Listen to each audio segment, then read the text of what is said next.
Oops. I'd like to call the meeting to order, and if you'll please rise, we'll say the pledge together. I pledge allegiance to the flag of the United States of America and to the republic for which it stands, one nation, under God, indivisible, with liberty and justice for all. Thank you. Would you call the roll, please? Mr. Thompson? Yes. Mrs. Fiesel? Yes. Mrs. Regola-Dye? Yes. Mrs. Getzman? Yes. Dr. Bennett? Yes, thank you. And I would entertain a motion to approve the April 15th minutes. So moved. Thank you, Ms. Regola-Dye. Do I have a second? I'll second that. Thank you. Were there any corrections? Hey, would you call the roll, please? Mrs. Regola-Dye? Yes. Mrs. Getzman? Yes. Mr. Thompson? Yes. Mrs. Fiesel? Yes. Dr. Bennett? Yes, motion carried. Thank you. Well, I'd like to welcome everyone this evening. Great-looking group, and it's an exciting time to honor our retirees. And congratulations to all of you. And also, we're looking forward to soon congratulating our graduates. And we've had lots of awards ceremonies and end-of-year events with concerts and so forth. So I hope all of you are enjoying those as well. I'm going to let Mr. Thompson, I don't think I call on you first very often, so you may go next. That's all right. It's kind of hard to upstage you in what you just said. So, same thing. We are glad you're here. Thank you for coming. And we certainly want to thank those who are retiring for all the work they've done for our district, and certainly have helped make us a great place. Thank you. Thanks everyone for coming tonight. The two words thank you they don't seem enough to our Yellow Jacket family, but they'll have to suffice for tonight for our students, our teachers, all the staff, families who've worked so hard to make this as successful a year as you possibly could. Thank you, and congratulations to our retirees and our graduates. Well, I'll say the same, and then I'll just add to the retirees that you're going to be entering an exciting new phase of your life. And I speak from experience. Retirement is wonderful. You will love it. And a thank you to all of our community for the levy passage and that high percentage. I think that speaks well of our community and the confidence that people do have in our schools. Again, I'll piggyback on everybody and add a few. Congratulations to the seniors, and hopefully we have a couple weeks maybe. So this week, you guys have some music. You guys are good. All right.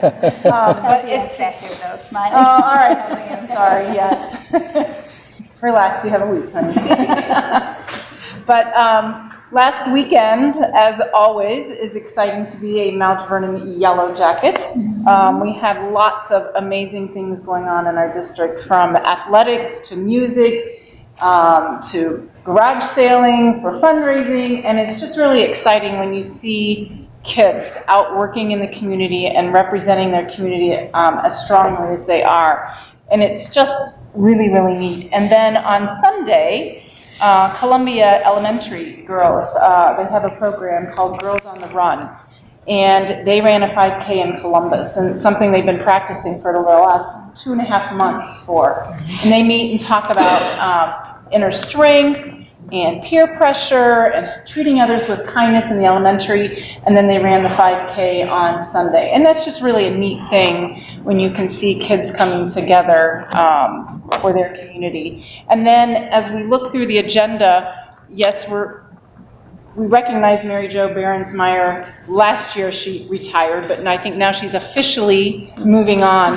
And as a teacher, it's always a reward when you see success from your students, and I think it has to be extremely exciting for her to be able to turn the reins over to a former student. And I think, I didn't know you were going to be here, Mrs. Lewis, but I just think that's really neat, and that speaks volumes for what we do in Mount Vernon, that Emily is coming back to her alma mater, and I just think that's a really neat thing. So we're excited to have Emily back, and I'm sure Mary Jo is very proud, as her parents are, I know. So congratulations. Thank you. Thank you. And I have one more announcement. Mr. Fetters sent me an email. He'd like all of us to meet afterward for a group picture. So if you'll come up front, we'll take a group picture and make sure he gets that. And we have some commendations. All right, very good.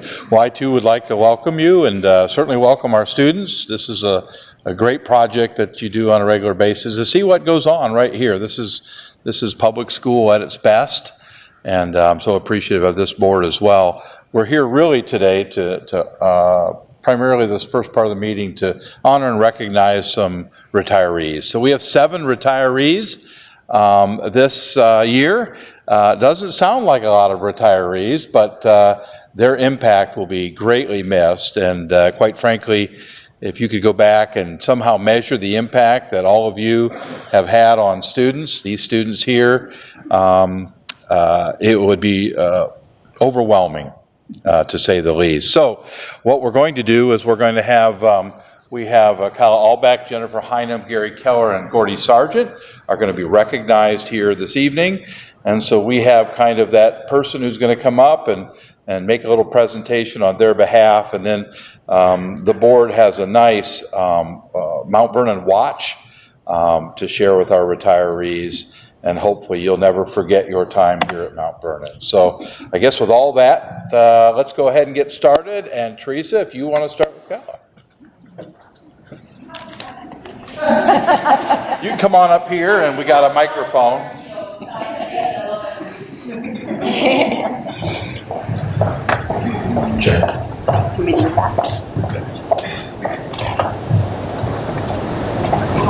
I'm going to go ahead and hand that to you. That way you can't see my image. So I get to introduce to you Kyle Allbeck tonight, and even though I've only had the privilege of knowing her for almost 2 school years, I have been tremendously blessed to have that time with her. So in recognition of her retirement, that was a tremendous struggle for her to make that decision. Wanted to share some information with you about Kyle. She's completed 26 years here at Mount Vernon City Schools as an educator, 25 of those serving our staff and students at Pleasant Street Elementary. So in regards to the impact that she has made, we will get to benefit from that for many, many, many years to come. So we're so incredibly grateful for that. She has assumed the role as the face for the place at dismissal, where you can find her loving on and connecting with our students and their families at the main crosswalk for safety patrol. Something else I wanted to share that I just love about Kala. A lot of times you'll hear people use the phrase, you can't teach an old dog, or in this case, you can't teach a teacher who's close to retirement new tricks. And she has just proven to always continue to strive to be a lifelong learner, not straying away from new methodologies, new ideas, new curriculum, new ways of doing things, and always seeking to improve and be the absolute best she can be. And that has been amazing to watch her do that. Her favorite part of teaching has been building relationships with her students and their families. She really enjoys watching a new group of relatively unknown students enter her classroom every fall, and then watching them grow and become more successful as the year passes. She feels pride, just as we do as parents, in their every accomplishment. After retirement, she won't need that watch, by the way, Bill, because she won't need to know what time it is. But she plans to spend much time with her family. Her son's getting married this summer, and she's just looking forward to a nice vacation with them and celebrating that occasion. And she does plan to spend some lazy afternoons curled up on the couch with a really good book. We have other plans for her. Oh, and coffee, yes, the book and the coffee. Our plans for her is to continue to see her at Pleasant Street, loving on and volunteering with our staff. So I present to you Kyle Allbeck after 26 years of service to our staff and students.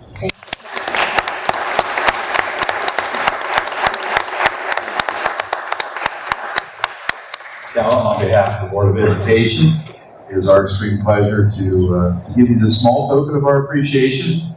It really is a beautiful watch, and ask Dee or some of these others who have retired back here. We tend to get you back some way, shape, or form. I know this is a hard decision for you. I think you'll be so appreciative of it, but we'll be glad to have you back. So congratulations. Thank you so much.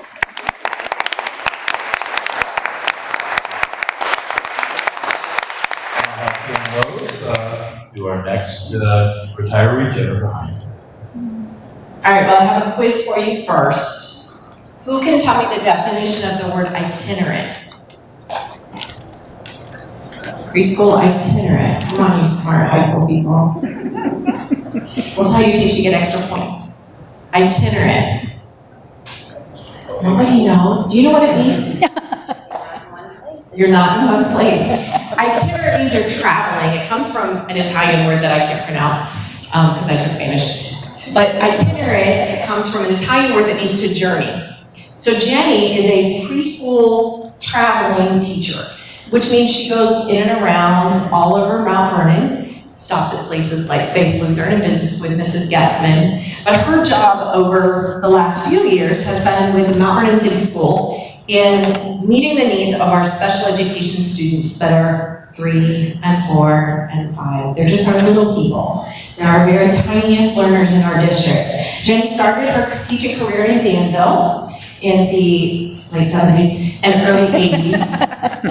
And then early in 2000, she started with the ESC, our Knox County Educational Service Center. She was a preschool teacher there. And then she moved into a preschool consultant role with the ESC. So she had some supervisory work there. And then I stole her in 2013 and she came to work with us. She has most recently been housed in the front basement part of central office. And that's where, when she's not out being an itinerant, traveling around, stopping at Faith Lutheran and Esther Jenner and Head Start, Kids Garden, and Y, where else do you go? Is that it? All over the place. Sometimes we have students that are not in a preschool program that come to see us. And so we'll often hear little squeals coming from the front part of the building. And Jenny's up there working with our littlest kiddos, those little tiny kiddos that are getting ready to come to school. There's nothing that matches that look of joy on her face and look at those little people. I'm gonna cry. Do I get to take off now? So we thank Jenny for all of her years of working with, we know we love our high school kids, but I'm telling you, there's nothing like 3, 4, and 5-year-olds who are so excited about anything she's gonna bring, all of that new stuff, the new excitement. So we always have appreciated the look on both Jenny's face and the look of those littlest people who are truly our future and what we're gonna have in our district. So thank you, Jenny, for all of your years.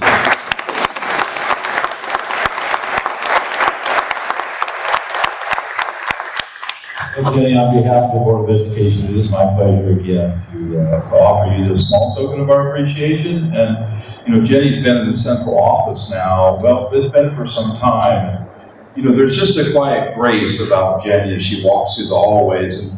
And it doesn't go unnoticed. I mean, it's very quiet, but just very graceful in the way that she presents herself.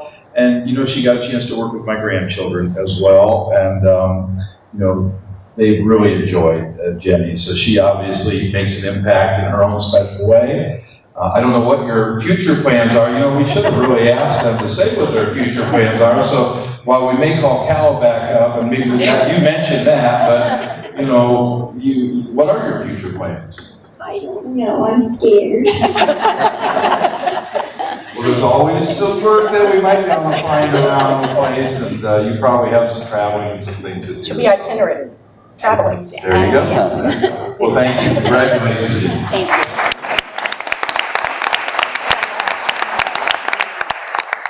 Okay, Scott, you want to come up? We'll just kind of work our way down through there.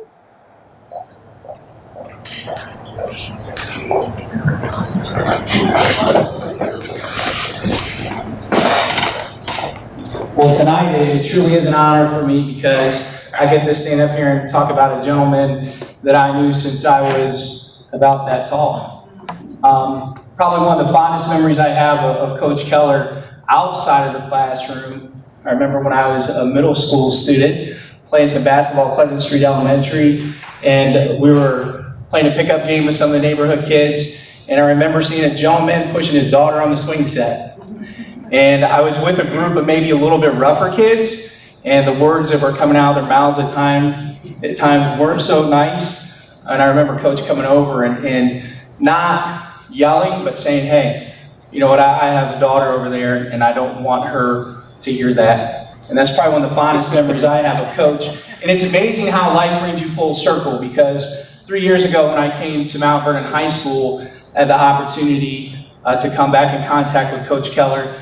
And Gary's been with our CBI program now for 12 years. And it was neat because we had a CBI recognition, and he probably, I remember saying that this is one of the strongest groups of kids that he's had come through. And we've changed some things with our program in the last few years, and Coach has really been receptive to that. And I think that's the thing about him, you know, always adjusting, always looking at ways to do things better. And that really says a lot about him. But he served kids, and he served kids that really need to be ready to go now. It's not kids that still have 4 or 5 years down the road to prepare for what they're going to do. It's kids that are heading out into the job market. And I know that he's probably forgot a lot more about education and working with kids probably than I know at this point. But a great deal of wisdom and strength, and a great deal of commitment to kids and passion about what they do. And seeing the energy that he gives now, probably the energy that he gave 30 years ago when he was still serving in many different capacities. So we're definitely going to miss him and the foundation that he's laid and the movement that he's made in our program. But definitely looking forward to probably this next step in his life, and be able to spend some more time with his children and his wife, and maybe enjoying some things that he hasn't gotten to do on a more readily basis. So, Coach Keller.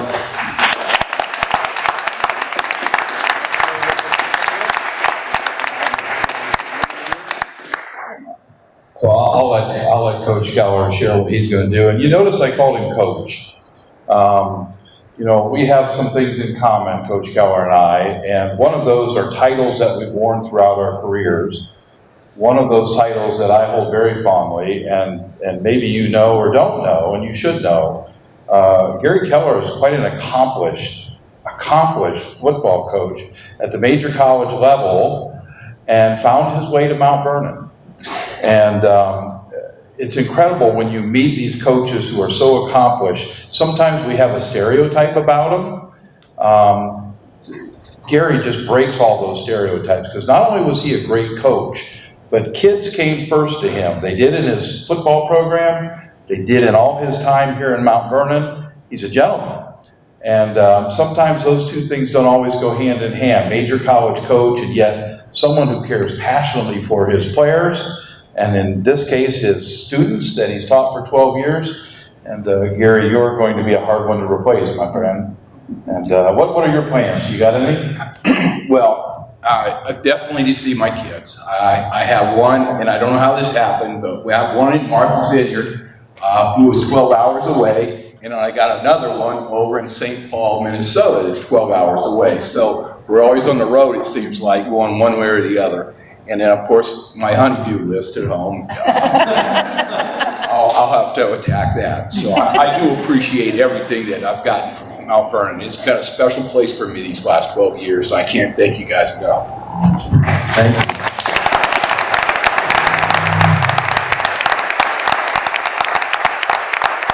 You know, I bet if I yelled coach real quick, he'd immediately go to that lanyard. Oh, it's not a whistle. It's an ID badge, right? Sue, do you want to come on up? Sue and Gordy, if you come on up. Oh, we got a dual role going on here. Okay. Thank you.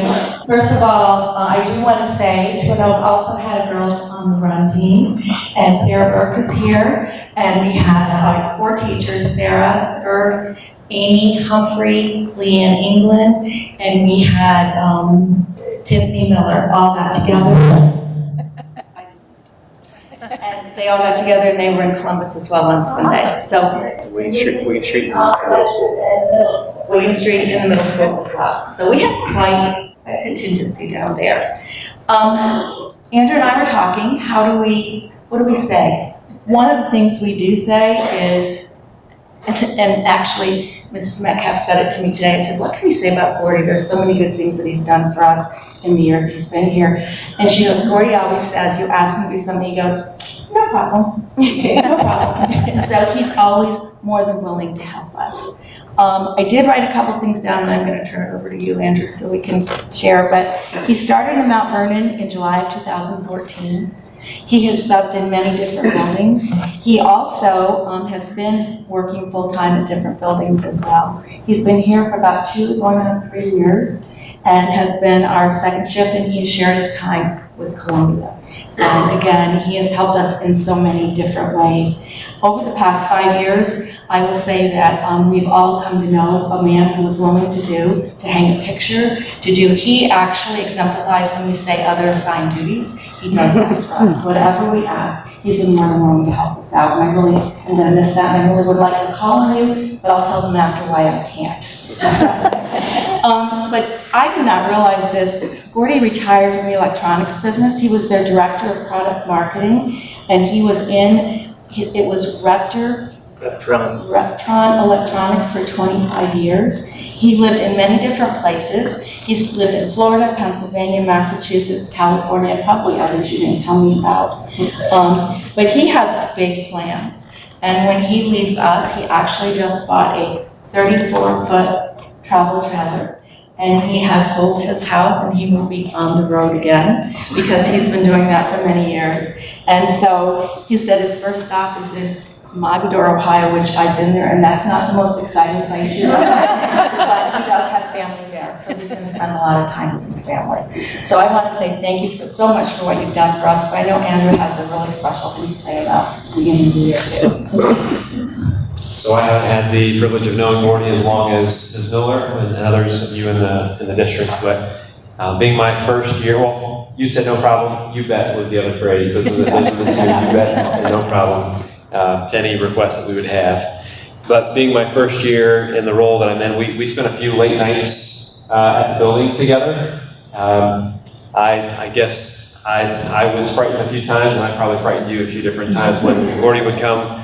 Usually from 9 to 11 at night in Columbia, and I might be finishing something up there, and we kind of played this, there was a couple times when I could hear you up on the steps on the top floor, and I'm trying to come around and do it as quietly as I possibly could until I knew that I could not jump out and scare him or anything like that, but I could do it in a way that wouldn't frighten you and that kind of thing. But it was great, not only, even though I didn't get to see you on a daily basis, to know that you were there taking care of our school and preparing things for the next day, but especially right around semester time, when you were willing to come in, green and inexperienced in this area, and being able to help me be able to kind of wrap my head around just what it means to look into a facility and some of the things that we need to be taking a look at moving forward. So I appreciate your willingness to take on anything we'd ask, but then also be able to share from your experience and the wisdom you have. So, Gordy, thank you very much.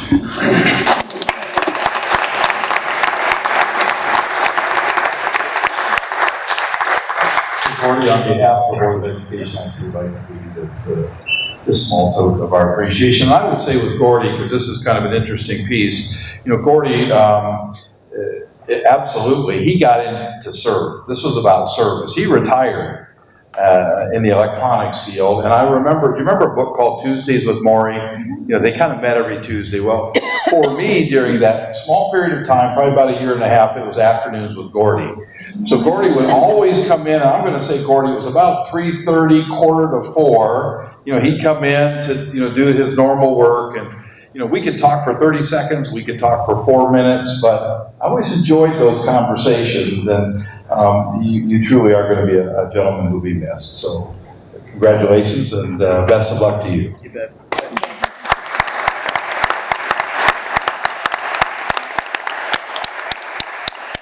So what we'd like to do now is we'd like to take just a quick 15-minute intermission. We have some snacks and things over here that we want you to take part in, and maybe just take an opportunity to kind of go up and say a well wish to thank you, quite frankly, to our retirees. And we'll start our more business portion of our meeting here in about 15 minutes. So if we could do that now, we'll start back at about 20 till. Okay, we'll go ahead and get started back in our session again. We did have one other person who wasn't able to make it. I would bet many of our students had Mrs. Murphy at the middle school. This was, what was it, Sherry Murphy Day? Sherry Murphy Day at the Mount Vernon Middle School.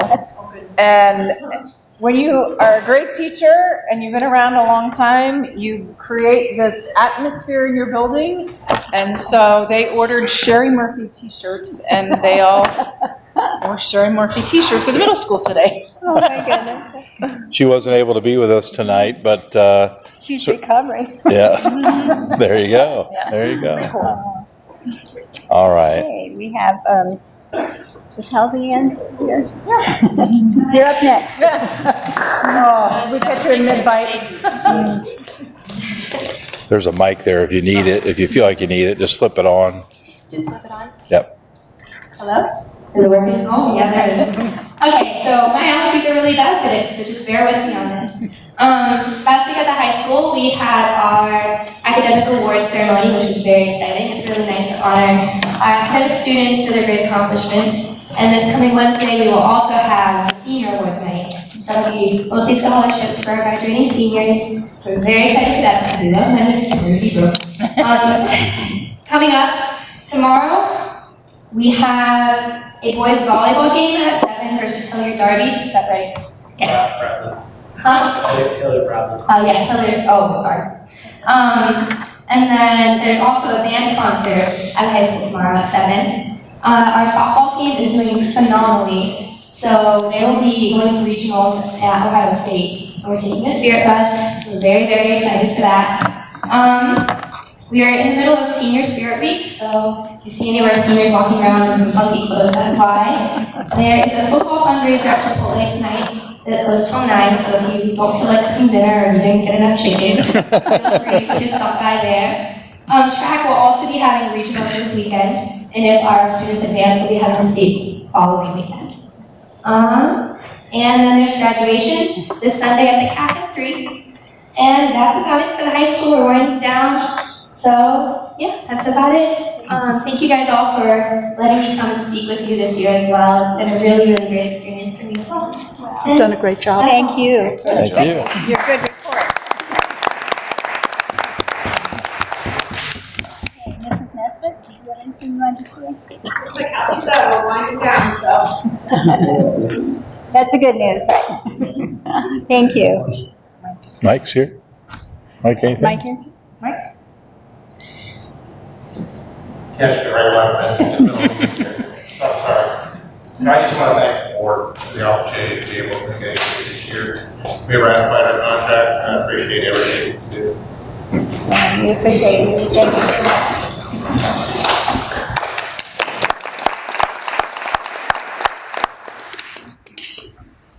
No public participation, so we will go ahead. There were no items for discussion, but I did want to just mention that this is Mental Health Awareness Month, and I think that their slogan is Get Hope, Give Hope, and they have an 800 number that I'd like you to write down that you can share with others. It's 800-686-2646, so very easy to remember. So if you have any friends that are dealing with depression or any kinds of problems, give them some hope and encourage them to call. All the resources are free, and just spread the word that there is help out there and you can have hope. And since it's Mental Health Awareness Month, it's a good time to talk about it. So the other thing I wanted to mention was the Heartland Outdoor Camp that our 5th graders attended. And what a privilege to get to go. There is a video on our website. I believe it's on our website, isn't it? Okay. And it will give you an idea, but the kids did zip lining, they dipped candles, they learned how to shoot a bow and arrow. They were in the creek up to their knees in water, using nets to catch crawdads. They had a reptile house, and they held all the different kinds of reptiles. There was a darling little salamander that they fell in love with. So, and a corn snake and all kinds of things. So just a wonderful experience for our kids for 3 days and 2 nights. And I'm so glad that our teachers are willing to go out there. All of our elementary principals were there. So that's a sacrifice of their time to go, and Mr. Cedar as well. So just thank everybody for making that happen for our kids.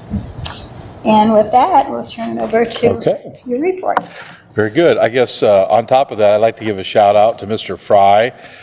He got in the water. He took all the video. He even went up on the zip line and was up top there with all the students taking some amazing pictures. So Mr. Fry put together that video, and I think he really loves doing it, quite frankly. But thank you, John, for doing that. And Okay, so who was the teacher that was squelching on the video?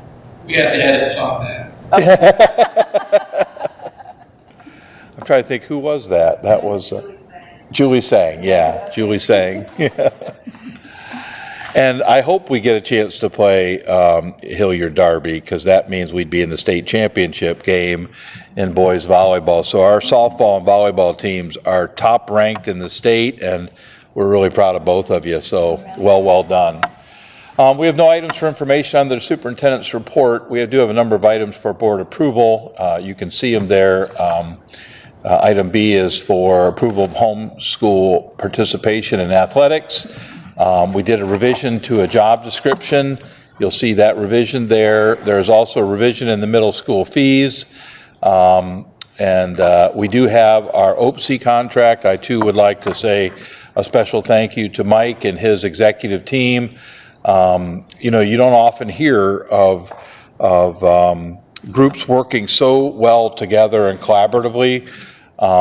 You know, we're able to sit down and in 2 days be able to settle a contract, which takes some districts months, quite frankly. And, you know, it's a 1.5% increase. We wish we could do more.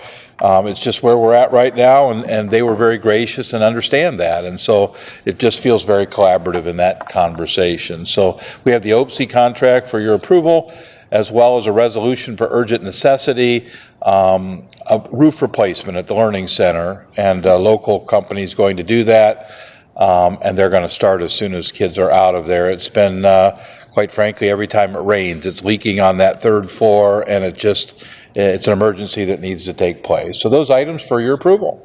Thank you. I would entertain a motion then for those 5 items. Thank you, Mrs. Fiesel. Do I have a second? Second. Thank you, Mr. Thompson. Were there any questions? Again, thank you for your collaboration with our administration. We really appreciate that. And if you'll call the roll, please. Mrs. Fiesel, Yes. Mr. Thompson, Yes. Mrs. Regola-Dye, Yes. Mrs. Getzmann, Yes. Dr. Bennett. Yes, motion carried. The student success, we didn't take time last month for, so just real briefly, the April one, I did want to point out a program that Clyde Green Springs Exempted Village brings Bowling Green State University, works collaboratively with them to bring a math camp, and it meets from 9 to 4 on Saturdays, and I thought, what a great idea, and we have colleges in our area, and maybe we could get some of them to do something in the same nature. But they offered a program to 2nd through 8th graders in an elementary school in Northwest Ohio, and they will, schools apply, and it's too bad we aren't in Northwest Ohio, but they had games, they had different stations and learning centers, and the students moved through the different stations, and they had real-world experiences, and they had math skills and games and songs and dances and just fun things to learn math. And it takes about 50 volunteers, so it's a big event. And this year they had 7 camps for 7 different schools in February and March. And we have done this now for several years. And they connect with the standards, and they teach problem-solving skills, and they also work to build team building skills. So I thought that was a worthwhile program. The other research, I'll just make this statement because it applies with the emphasis on mental health. There was a report done by the National Commission on Social, Emotional, and Academic Development, and it was released in conjunction with celebrating the anniversary of From a Nation at Risk. And they took off on that name and entitled it From a Nation at Risk, From a Nation at Risk to a Nation at Hope. And one of the statements is, the promotion of social, emotional, and academic learning is not a shifting educational fad, it is the substance of education itself. And that was from the report. That was one of their findings, which I thought was pretty significant. And I know we have been emphasizing the whole child and being concerned with the emotional development as well as academic and other skills. So with that, I'm not going to spend any more time, but there are some interesting things. The flipped classroom for a while, we talked about that, I think, a couple of years ago. That's still being done by a lot of teachers, in which instead of doing the teacher does the lecture at home, the kids take it home and listen to it. And then when they come to school, instead of doing their homework at home, they do their homework in the classroom with the teacher as a tutor. So it's kind of a flipped situation. So that was another article. Thank you. We have a number of items for board approval tonight in this section. Both of them relate to College Credit Plus. One is for Columbus State, and the other one is for Mount Vernon Nazarene University. We had one student participate at Columbus State last year. We quite frankly have quite a number of students participating at MVNU. So those two items for board approval tonight. Okay. I would entertain a motion then. So moved. Thank you, Ms. Reboldi. Do I have a second? You can second. Yes, Ms. Fiesel. Were there any questions? Would you call the roll, please? Mrs. Reboldi? Yes. Mrs. Fiesel, Yes. Mr. Thompson? Yes. Mrs. Getzman? Yes. Dr. Bennett? Yes, motion carried. And fiscal services. I'll take this. I have one item for information. At your tables, you'll see there's something there. It's called a PAFR. I didn't name it.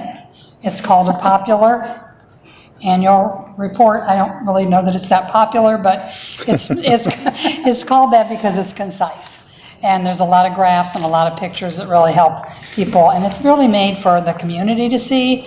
And it's a really nice tool. A lot of districts use them in their visitors bureaus, or some realtors like to have them, perhaps even our city and county buildings. And I have about 300. So if you know of anybody who would like to have some on in their table when people come in or whatever. And this is information all at the end of last year. So it took almost a year by the time we got it all together and got it done. But the information comes from the annual report. So it's all just data that the auditors have done for us. So take a look at that when you get a chance.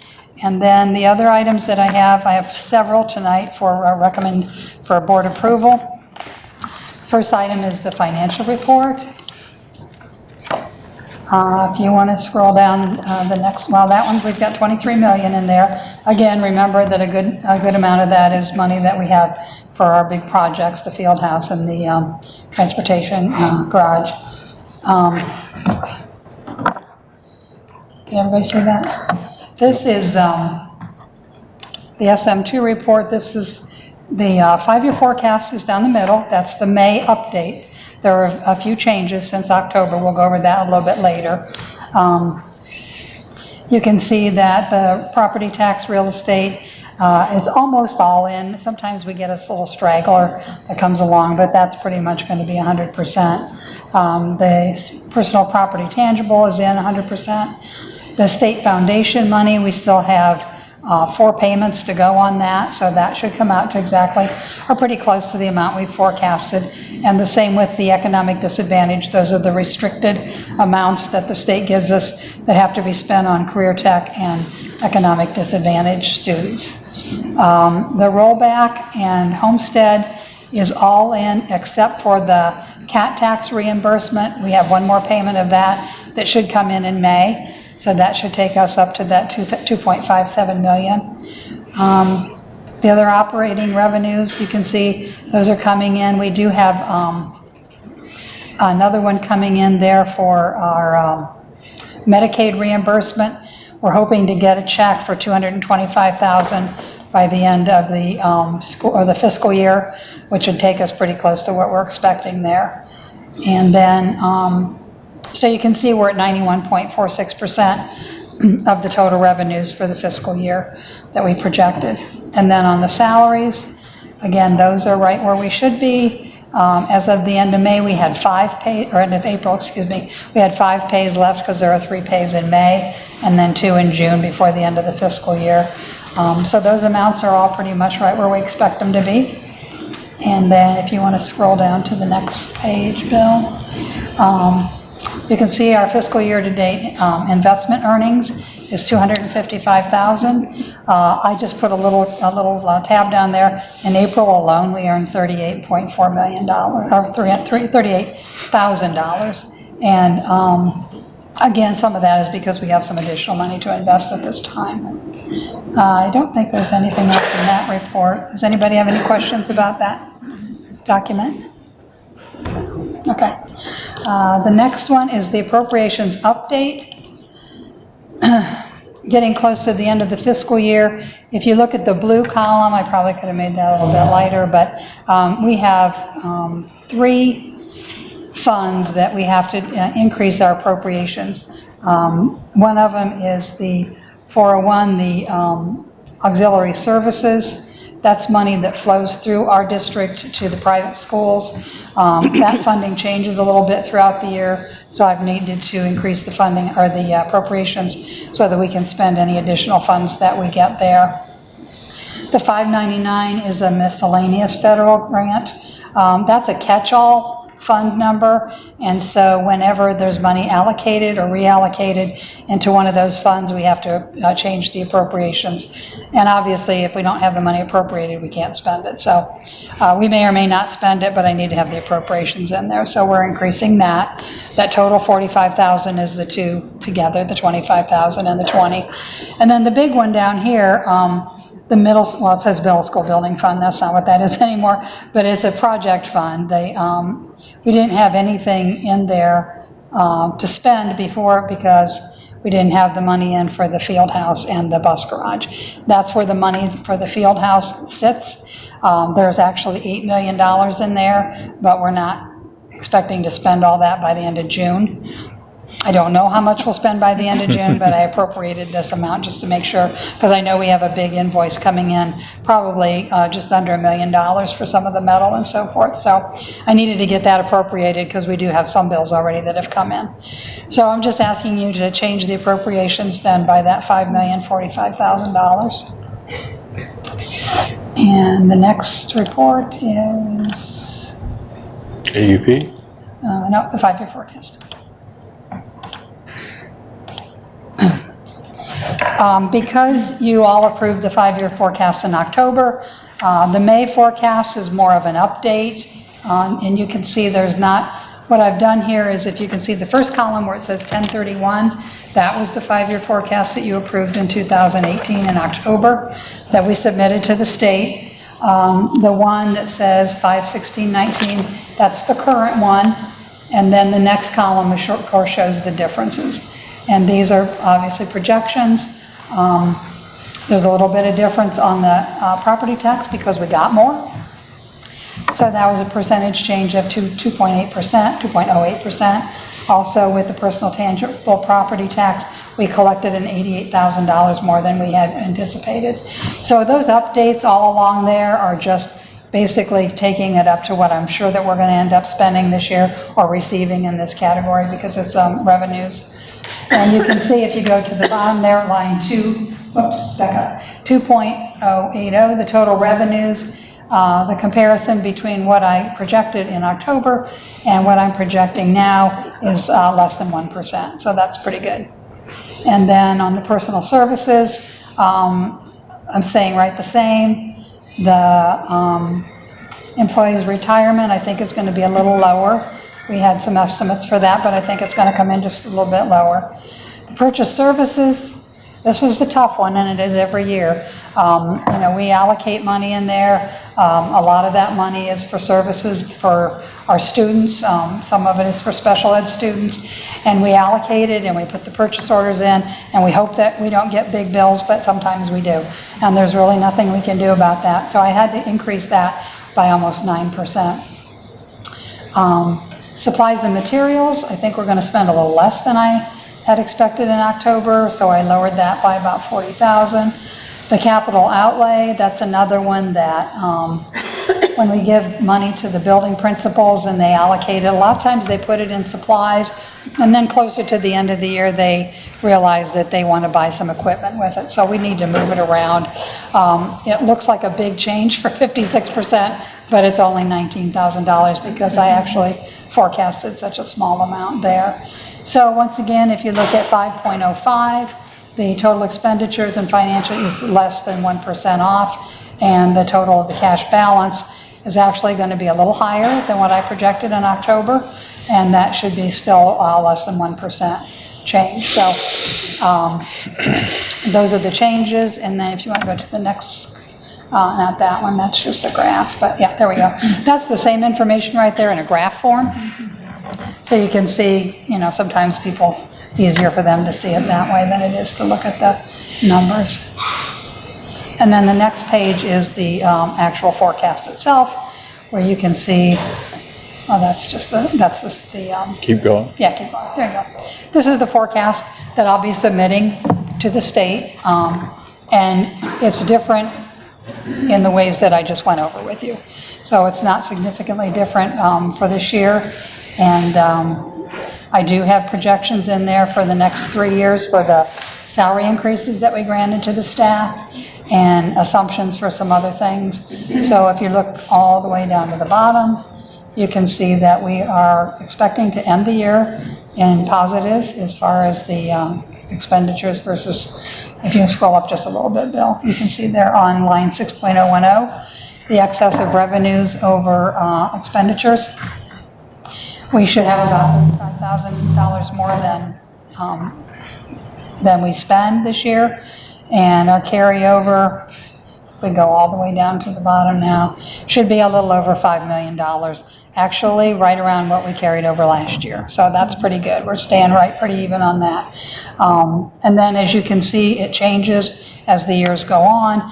The lines 11.020, those are renewals that we're going to have to do. We have those two emergency levies that have to be renewed. So that's those, showing those in those 2 years. And then at the very bottom, that 1.5 million, that's me just making an assumption of, and that would be year, 2021, 22, in 2022 of having, going to the voters for additional funds. Now, a lot of things can happen between now and then.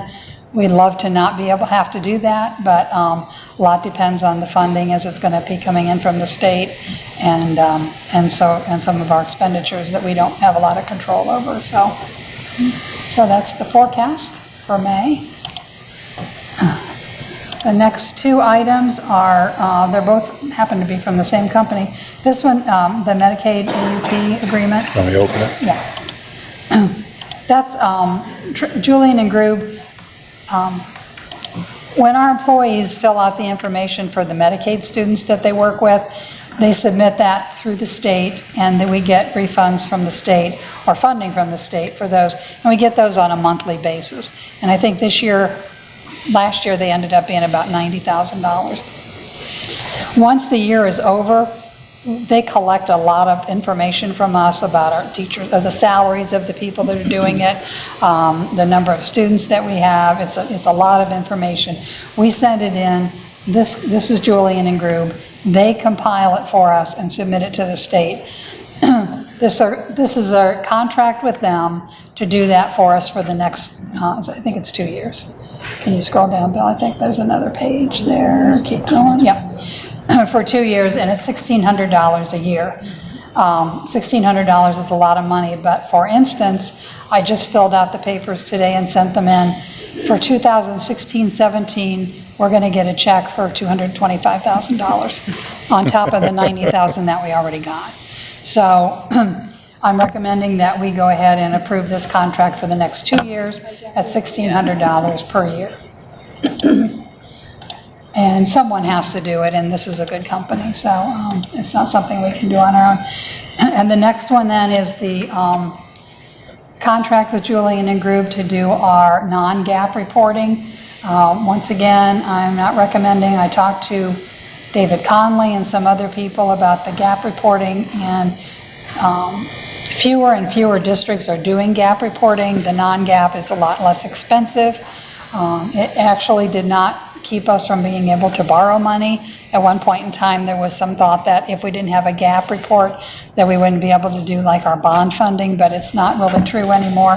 So I would recommend a 3-year engagement at $3,000 per year. If for any reason the new treasurer wants to go back to gap, then he can just negotiate with them and they can redo it's a lot more expensive. It's at least double this. I think it's closer to $7,000, but it's a lot more work for them and for us.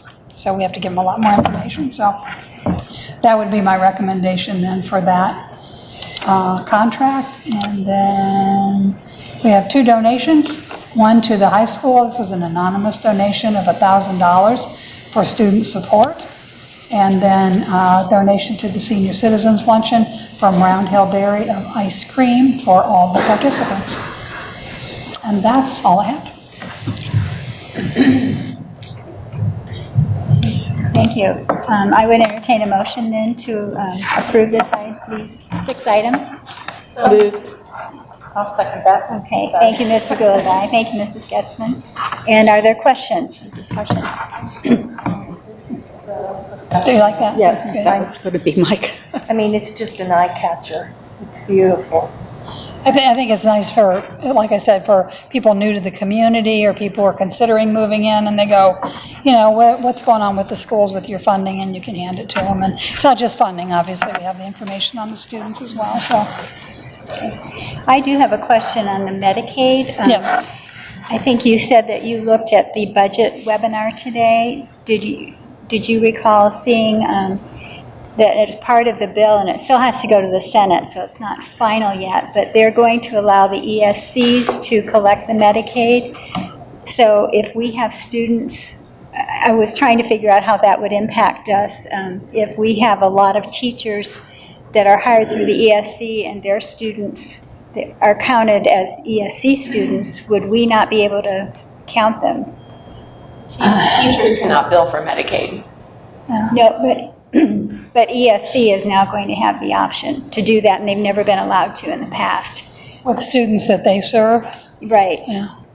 I don't know. We'd have to find out how that So would I'm affect wondering us, if yeah. we should try to get someone to testify, because what the ESC does is they charge us for all of the cost anyway, so why would they get extra money? It just doesn't seem right, so. Well, I think it's a real EMIS if it comes to this, how that data would be tracked.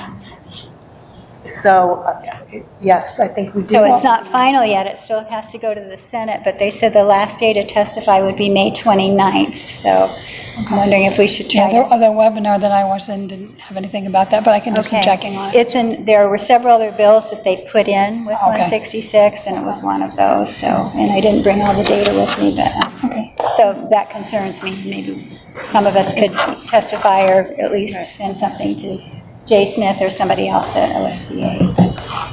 Okay, anything else? Okay, would you call the roll, please? Mrs. Regola-Dye? Yes. Mrs. Getzman? Yes. Mr. Thompson? Yes. Mrs. Fiesel, Yes. and Dr. Bennett? Yes, motion carries. Okay, and legislative liaison. I think I better be all right. Thank you. I just wanted to highlight a couple of things. HB 166 is that state operating budget for 2020 to 2021. And within that bill, there is funding for student wellness and success. It requires the department to make a new payment for student wellness and success to all students in districts, community schools, and STEM schools. The funds are for specific purposes. The payments must be made first half by October 31st of the fiscal year, and then the other payment would be by February 28th of that fiscal year. The Department of Education is prohibited from later reconciling or adjusting the payment. And the funds can be used for mental health services, services for homeless youth, for child welfare involved youth, community liaisons, physical health services, mentoring programs, family engagement, city connection programming, professional development regarding trauma care, and professional development regarding cultural competence. So we're hoping that that is going to come to fruition. HB2 came out of the House Economic and Workforce Development Committee, and it creates a regional workforce partnership grant program under which schools and career centers are eligible for grants to partner with employers. And this requires funds for hiring coordinators, curriculum development, or educational resources and marketing. HB 194 came from the House Finance Committee, and the bill legalizes and regulates sports gaming and earmarks a portion of the profits for education. There's a lot of information about HB 166, and you can go on that link and find pages and pages of information directly related to public education. It's really worth your while if you care to read through it. Does anyone have any questions or comments? Thank you. I will try to contact our representative about that issue and see what he has to say. We should have broken and taken a picture, sorry. I didn't know they only had to stay an hour. Yeah, they did take some pictures Okay. during the break. Oh, good. Yeah, so they got pictures during the break. Okay, so we have some items then for board approval. Yes, I have a number of items for board approval tonight, 5 items. Free facility requests, a few facility requests where the requester will be billed, and we have our agency coordination agreement with the station break pending an emergency situation, and we have the renewal of a number of contracts. We really wanted to just kind of bring these back. We've approved these contracts in the past, but wanted to make sure you were aware that we continue to use these. Schoology is our learning management system. Thought Exchange is that engagement, community engagement piece. NWEA is our assessment and benchmarking tool that our staff is really starting to take off on, and Fast Forward's been a reading program in the district for quite some time. And then the final item in this section is the Revere roofing contract. Again, we talked about that previously just a little bit, but it's a contract to replace the roof at the Learning Center, not to exceed $120,000. And so it's a lot of money. Unfortunately, it's something that we own, and it's a necessity that we take care of it. So those 5 items for your approval. Okay, I would entertain a motion then to approve those items as read. So moved. Thank you, Ms. Ruodai. Do I have a second? Second. Thank you, Mr. Thompson. Any questions or comments? I have one question on that thought exchange. Is there any thought about what question or ideas we would go to in the next phase? None that are right there now, but certainly we have the ability to use it from a big standpoint down to just individual building thought exchanges.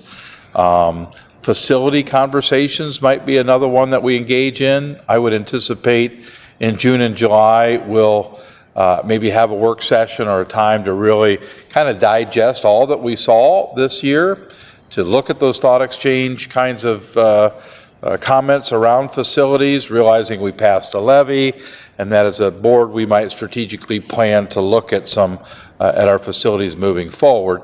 At that point, then it'd be nice to put it out to the community, what we're thinking, and get their input relative to that. We've often thought about a thought exchange on what we want in a graduate, and really trying to identify some of those kinds of things as well. So if you have some great suggestions, that we'd like to continue to keep our community engaged, and if they know this becomes a vehicle in which we do it on a regular basis, I think our participation will always remain strong and transparent, quite frankly, and they feel part of the process. It's a great communication tool. It's wonderful. Thank you. Any other questions? Or Yes, so likewise, you kind of touched on some of the things that we did learn from the previous round, right? And then the tours, right? And now as we head into the summertime, Obviously, there's project assignments. Could you share how those things come together and then how they get prioritized? Sure. So we start off with every building principal puts together a list of items, ranking them in priority, and we color code them. And so they'll say, hey, these are my top 4 things. Rick and I then will take a look. We'll sit down, Rick, I, and Judy will take a look at them, and they all have budgets to them.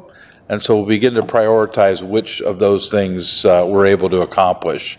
Obviously, as we move forward in this new year, we will have at least half a year of some additional PI revenues that we can really focus some of those things on.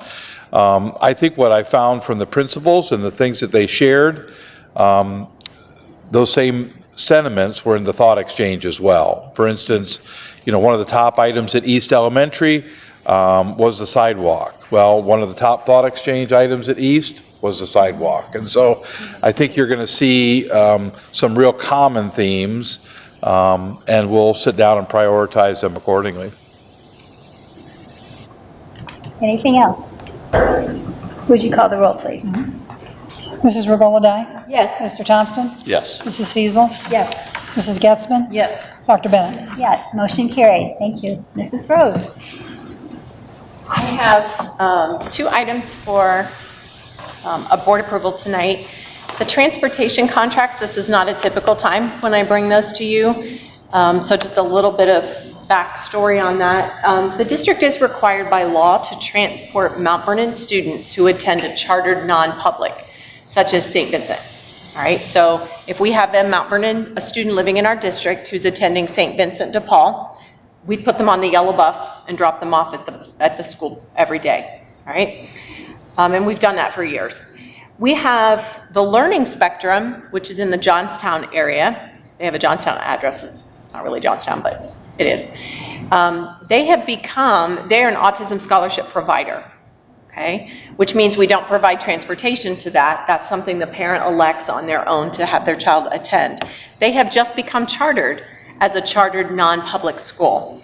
Now the rule is, this is the rule about busing them is for K to 8 students, and the distance is less than 30 minutes. 30 minutes or less from our school, let's say the Mount Vernon Middle School, to the door of this chartered non-public.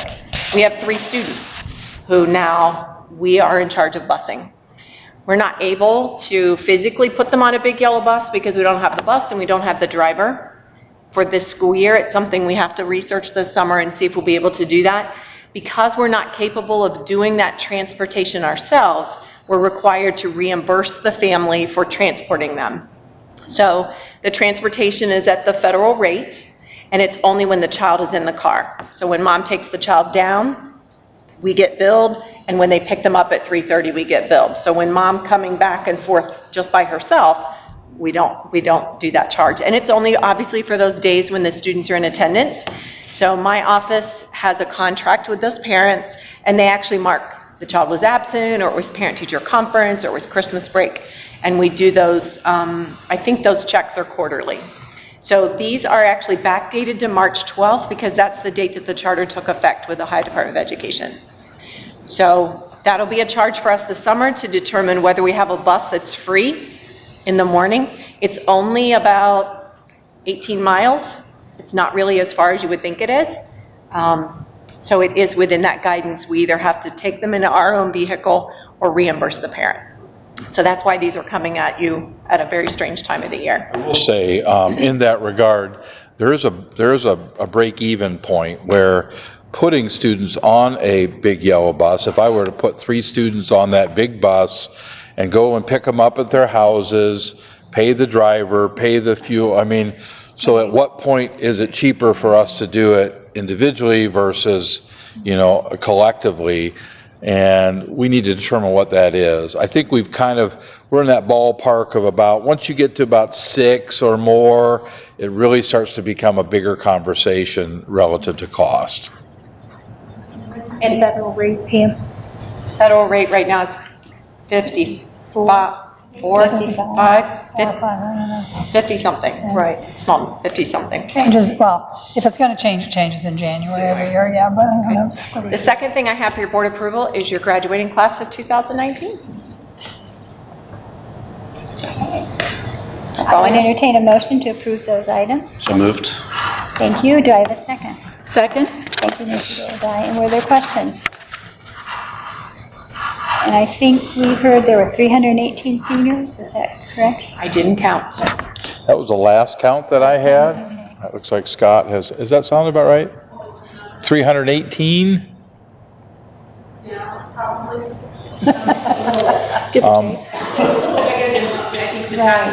Yeah. And I know Scott was finishing up those names, and I'll be able to send those out to you, and we'll kind of work on splitting those up. I've already gotten some requests for that. All righty, thank you. Anything else? I just want to compliment the guidance office because all they do to make this graduation so polished is so recognized by parents and guests. It's very nice. Thank you. Would you call the roll, please? Mr. Thompson? Yes. Mrs. Fiesel, Yes. Mrs. Regola-Dye? Yes. Mrs. Getzman? Yes. Dr. Bennett? Yes, motion carried. Thank you. Personnel. So this is quite a section. This is that time of the year where we're approving 1, 2, and even 3-year contracts. There's lots of supplementals. In the first part of this, you're going to see retirements and resignations. So I won't go down through and read every single one of them. Hopefully you got a chance to kind of take a look at those. But we're talking items all the way 1 through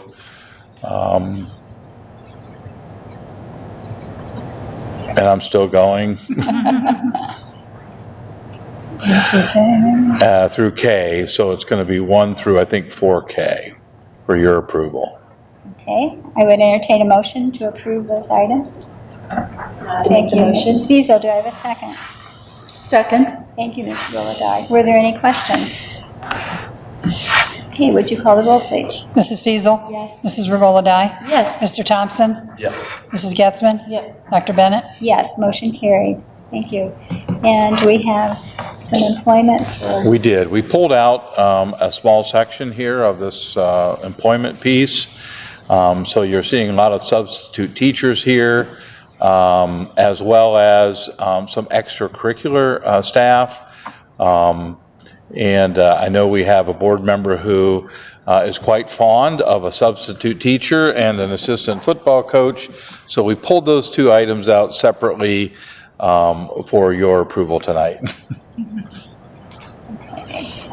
So are we doing Just item 5, A and B. A and B? Yeah. Okay. All right, I would entertain a motion to approve items A and B. So moved. Thank you, Ms. Gulladye. Do I have a second? I'll be glad to say. Thank you, Mrs. Fiesel. Okay, would you call the roll, please? Mrs. Regola-Dye? Yes. Mrs. Fiesel, Yes. Mr. Thompson? Mrs. Getzman? Abstain. Dr. Bennett? Yes. Motion carried. Okay, our final section, our classified staff. No items for information at this time, but in item B, we have a similar kind of array of approvals from retirements and resignations to employment. Actually, it's going to be items 1 through 9 for your approval tonight. Okay. I would entertain a motion then to approve the classified items as read. So moved. Thank you, Mrs. Getzman. Do I have a second? Second? Thank you, Ms. Regola-Dye. Were there any questions or comments? Would you call the roll, please? Mrs. Getzman? Yes. Mrs. Regola-Dye? Yes. Mr. Thompson? Yes. Mrs. Fiesel, Yes. Dr. Bennett? Yes, motion carried. I think we're to the end. I do have one item for executive session. It is for the appointment and employment of a staff member. Okay. I would entertain a motion then to go into executive session. So moved. Thank you, Ms. Regola-Dye. Do I have a second? I'll second. Thank you, Mrs. Fiesel. And you'll call the roll, please. Mrs. Regola-Dye? Yes. Mrs. Fiesel, Yes. Mr. Thompson? Yes. Mrs. Getzman? Yes. Dr. Bennett? Yes, motion carried. And we will go into executive session in just a few minutes.